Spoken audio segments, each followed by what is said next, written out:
also have a 4-star general who's on record saying that he saw these plans, that they were going to go overthrow all of these governments. But why is it then that I got 4-star General Wesley Clark, Supreme Commander of the NATO forces?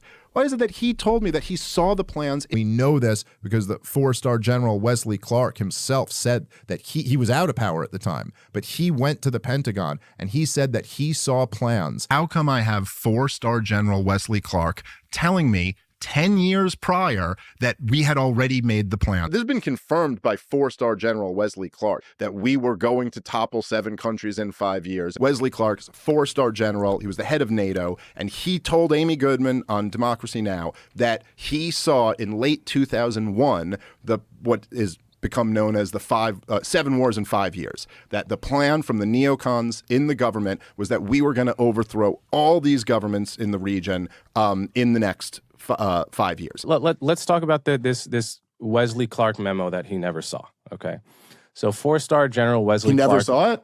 Yeah, he says so in the C-SPAN interview. You don't remember this? He's talking about it. He says that this guy. He said, I just got this down from upstairs, meaning the Secretary of Defense's office today, and he said, this is a memo that describes how we're going to take out 7 countries in 5 years. I said, is it classified? He said, yes, sir. I said, well, don't show it to me.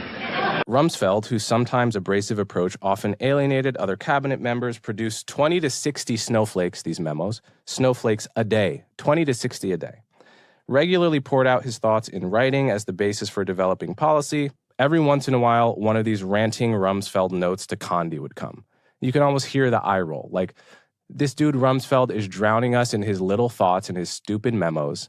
Do you have any evidence that this memo was actually important as opposed to one snowflake in a shifting strategy of 60,000? The fact is that much of what he said came true, and that's what makes it interesting. That's how we're going to take out 7 countries in 5 years. And that this was part of a strategy to overthrow 7 governments in 5 years. And all of them except one have been done. It's literally, he names 7 countries, and there's 1 to go. And that one, by the way, happens to be the one that Donald Trump is flirting with a war with right now, Iran. All the rest of them have happened. Starting with Iraq, and then Syria, Lebanon, Libya, Somalia, Sudan, and finishing off Iran. 3 of the countries out of 7, almost half the countries have not done regime change, let alone within 5 years, let alone in the specific order prescribed by the memo. And not to mention, we did do regime change in countries not on the memo at all, like Liberia.